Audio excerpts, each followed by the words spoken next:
Hello and welcome to Millennium News TV 24/7 Global News Update. My name's Todd D. Goldfinger, and I'm here to report the news for you, so thank you for being here. Thanks for watching. Javier Cazares raced to his daughter's school when he heard there was a shooting, leaving his truck running with the door open as he ran into the schoolyard. In his rush, he didn't bring his gun. He spent the next 35 to 45 agonizing minutes scanning the children fleeing Robb Elementary School for his 9-year-old firecracker, Jacqueline.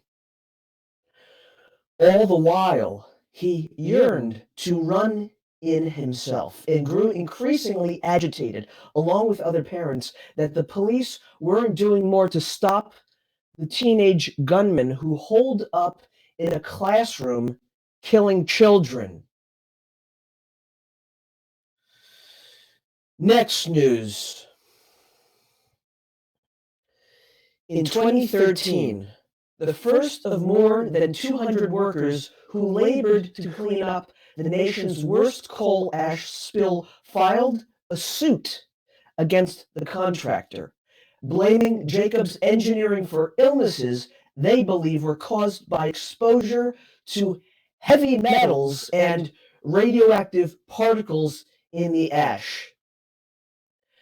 Nearly a decade later, not a single case has made it through the court system. As the cases drag on, dozens who believed their work for the contractor made them sick have died. Next news. The storied neighborhood debuted the AAP Community Heroes mural, a mostly black and white depiction of 12 mostly unsung Asian American and Pacific Islander figures on the wall of a bank. 3 days later, Neon Was Never Brighter, the first ever Chinatown Contemporary Arts Festival, took over the streets throughout the night. Traditional lion and dragon dances, a couture fashion show, and other public art activations were featured in the block party-like event. Cultural and arts organizations in Chinatowns across North America have worked for decades on bringing greater appreciation and visibility to these communities. Next news. As more than 3,000 firefighters in northern New Mexico continued to battle the nation's largest active wildfire Sunday, federal forest officials worried about future flash floods, landslides, and destructive ash from the burn scar. The 7-week-old fire, the largest in New Mexico history, remained 50% contained after charring 492 square miles. That's 1,274 square kilometers in rugged terrain east of Santa Fe. Two planned burns merged to form the massive blaze at the southern tip of the Rocky Mountains in the Sangre de Cristo Range. One of the fires was previously traced to April 6th, when a planned burn set by a U.S. Forest Service firefighters to clear out small trees and brush was declared out of control. We're going to take a short break from the daily global English news of Millennium News TV 24/7 Global News Update. Thank you for watching and stay tuned. We're coming right back.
Hello and welcome back to Millennium News TV 24/7 Global News Update. Here's the continuation of today's top stories. Thank you so much for being with us. Bishop Robert McElroy of San Diego, one of Pope Francis's ideological allies who has often sparred with more conservative U.S. bishops, was named by the Pope on Sunday as one of the 21 new cardinals. The San Diego Diocese said McElroy will be installed by Pope Francis on August 27th at St. Peter's Basilica in Rome. Among his notable stances, McElroy, 68, has been one of a minority of U.S. bishops, harshly criticizing the campaign to exclude Catholic politicians who support abortion rights from communion. It will bring tremendously destructive consequences, end quotes, McElroy wrote in May of 2021. In quotes, the Eucharist is being weaponized and deployed as a tool in political warfare. This must not happen. End quotes. Next news. President Joe Biden said Monday that the Second Amendment was never absolute. End quotes. And that after the Texas elementary school shooting, there may be some bipartisan support to tighten restrictions on the kind of high-powered weapons used by the gunman. In quotes, I think things have gotten so bad that everybody's getting more rational, and at least that's my hope, end quotes. Biden told reporters on the White House lawn after returning to Washington.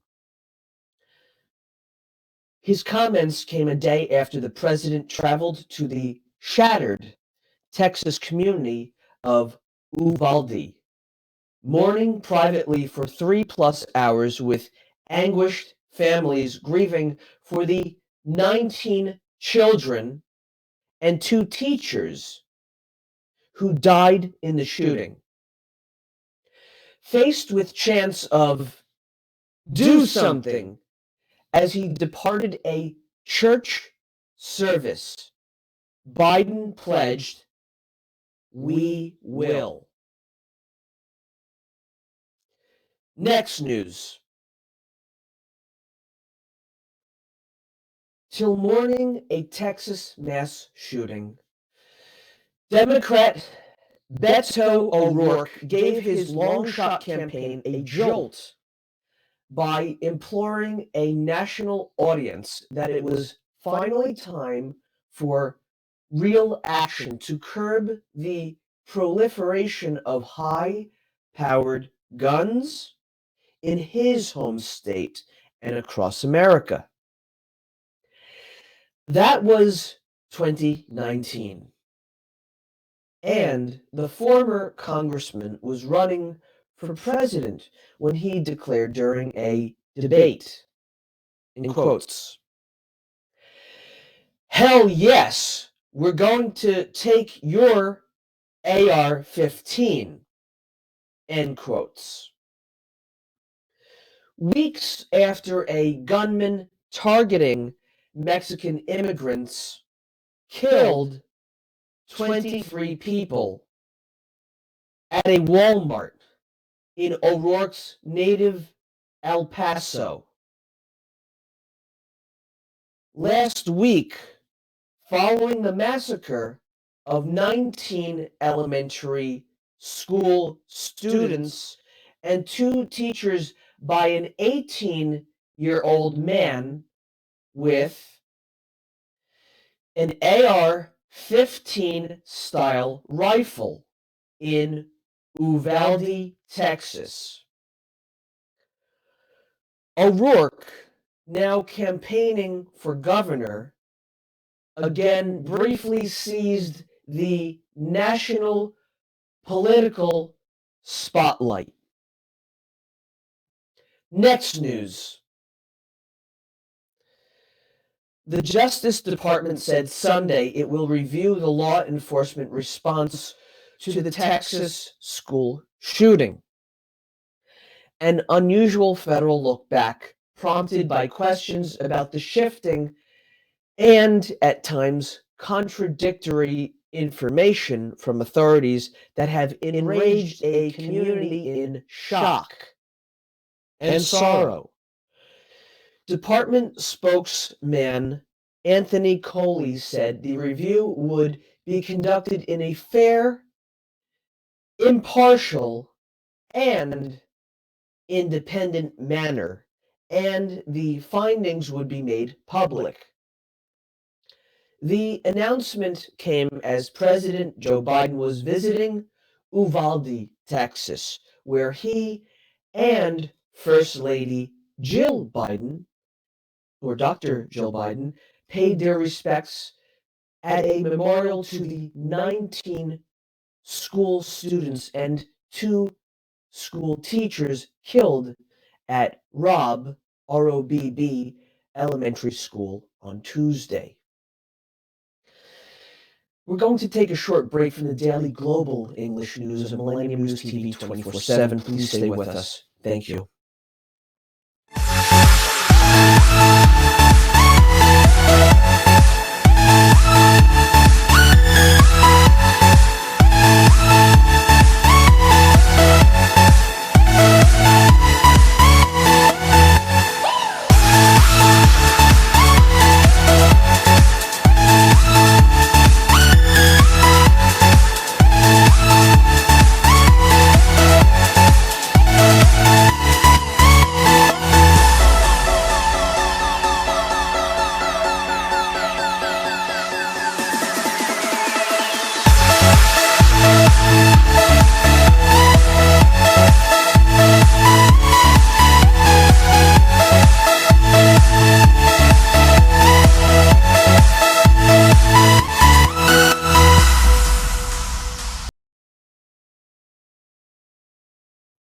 Hello and welcome back to Millennium News TV 24/7 Global News Update. Here is the continuation of today's top stories. Thank you for joining us. Thank you for watching.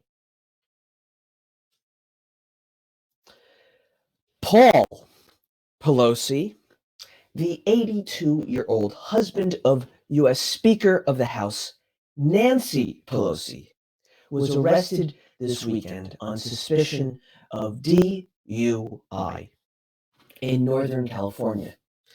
Police records showed Sunday Paul Pelosi was taken into custody late Saturday in Napa County, north of San Francisco, according to a sheriff's office online booking report.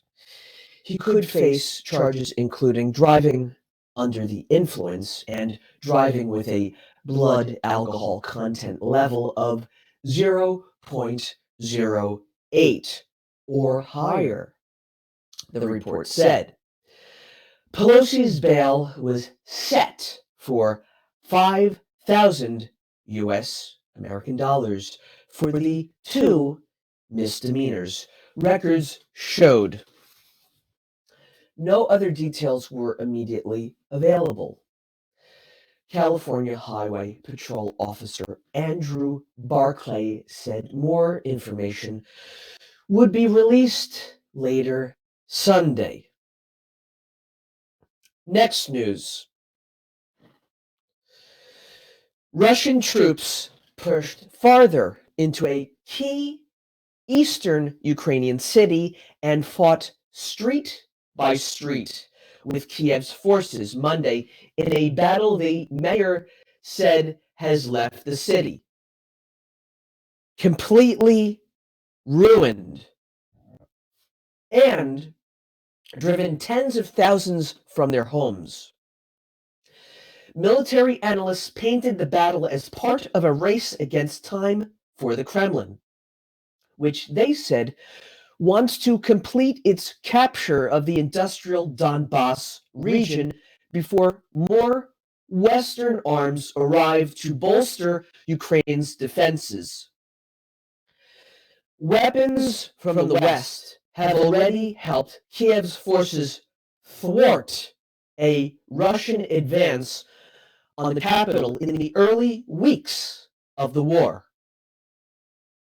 That failure forced Moscow to withdraw, regroup, and pursue a more limited objective of seizing the Donbass, where Moscow-backed separatists already held swaths of territory and have been fighting Ukrainian troops for 8 years. Next news. It now costs Ayan Hassan Abdirahman twice as much as it did just a few months ago to buy the wheat flour she uses to make breakfast each day for her 11 children in Somalia's capital. Nearly all of the wheat sold in Somalia comes from, you guessed it, Ukraine and Russia, which have halted exports through the Black Sea since Moscow waged war on its neighbor, Ukraine, on February 24th, 2022. The timing could not be worse. The UN had warned, that an estimated 13 million people were facing severe hunger in the Horn of Africa region as a result of a persistent drought. Abdirahman has been trying to make do by substituting sorghum, another more readily available grain, in her flatbread. Inflation, though means the price of the cooking oil she still needs to prepare has skyrocketed as well.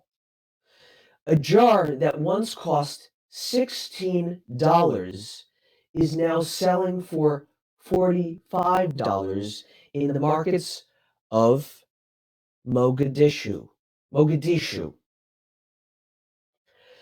Next news. China fell short Monday on a bold plan to have 10 Pacific nations endorse a sweeping new agreement covering everything from security to fisheries, as some in the region expressed a deep concern. But there have been plenty of smaller wins for China's Foreign Minister Wang Yi as he continues an island-hopping tour of the region.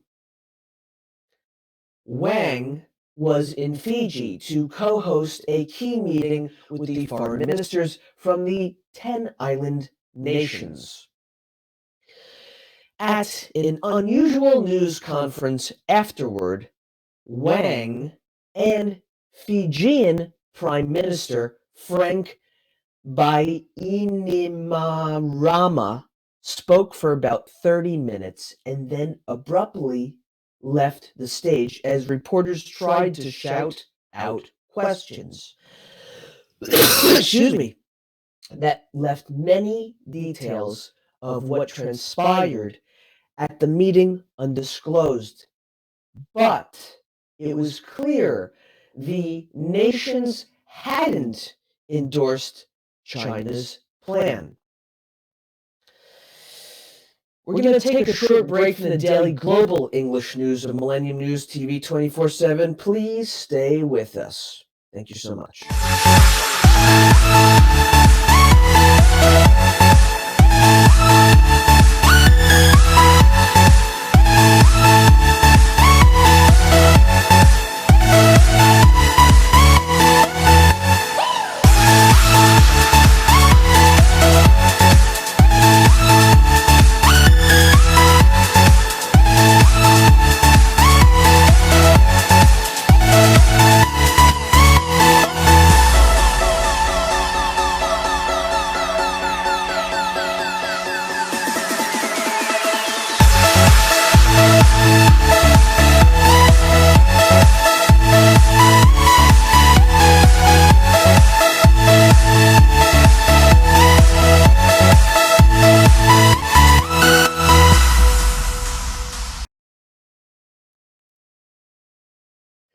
Hello and welcome back to Millennium News TV 24/7 Global News Update. Here's the continuation of today's top stories. Thank you for watching. Prime Minister Naftali Bennett on Monday defended the decision to hold an annual march that celebrates Israel's takeover of East Jerusalem and was marked by violence and anti-Palestinian racism. Authorities called up thousands of police, forcibly cleared out Palestinians, and risked another war with the Islamic militant group Hamas to ensure that tens of thousands of mostly right-wing Israelis could parade through a dense Palestinian neighborhood and hundreds could visit an intensely contested holy site. Israel had changed the route at the last minute in 2021, at a time of soaring tensions over violence at the holy site and attempts by settlers to remove dozens of Palestinian families from their homes in East Jerusalem. Hamas still fired rockets, and an 11-day Gaza war ensued. Next news. As a 9-year-old girl, Princess Elizabeth appeared with her family on Buckingham Palace's balcony to mark her grandfather George V's silver jubilee. An excited grin on her face as she gazed at the crowds below. The better part of a century later, the former princess, now 96 years old, Queen Elizabeth II, is expected to take the same balcony this week to smile and wave at millions celebrating her 70 years on the throne. The balcony appearance is the centerpiece of almost all royal celebrations in Britain. A chance for the public to catch a glimpse of the family assembled for a grand photo to mark weddings, coronations, and jubilees. Every June, the extended royal family put on their finest uniforms, hats, and frocks, and gathered to mark the Queen's birthday. Next news.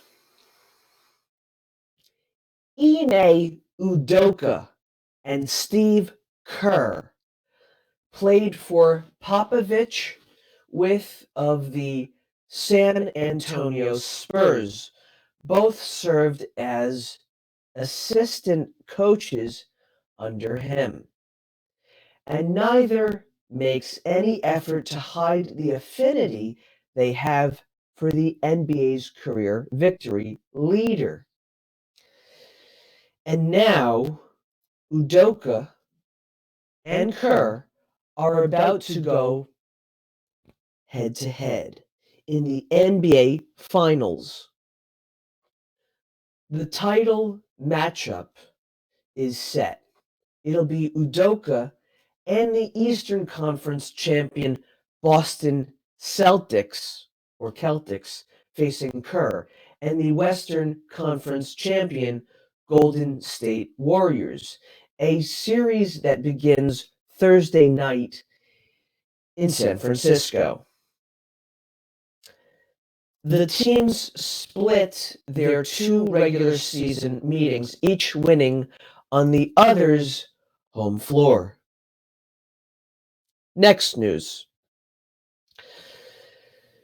Eriksson became the second Swede to win the Indy 500 on Sunday when he held off some of the biggest names in North American auto racing in front of the largest crowd in his life, in quotes.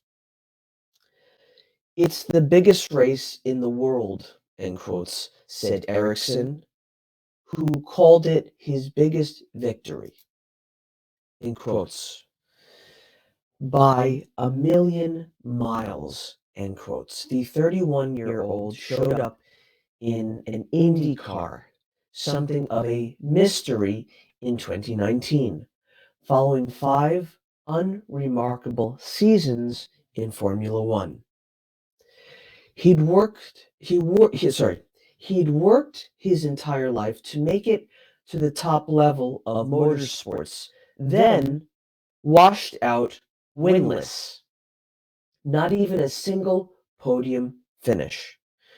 Over 97 starts.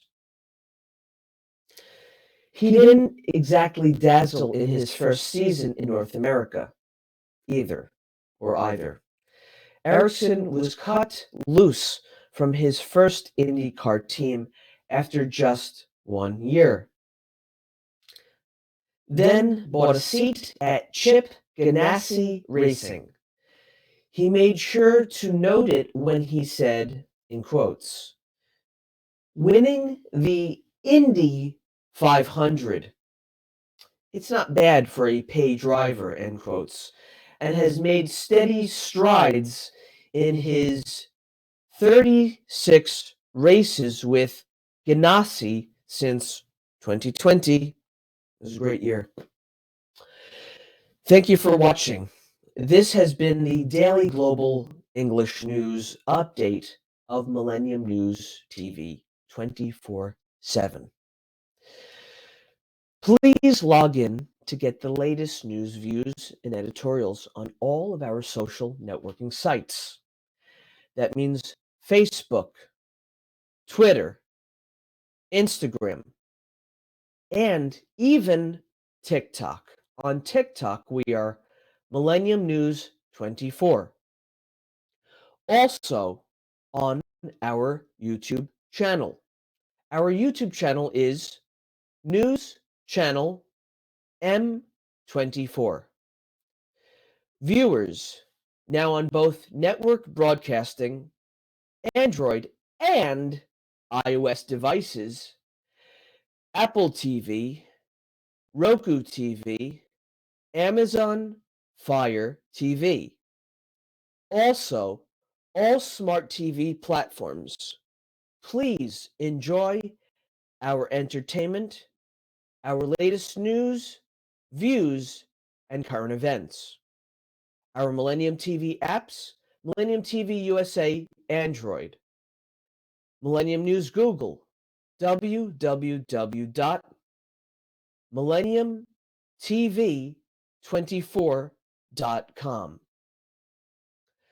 Please stay with Millennium News 24. Thank you, and God bless.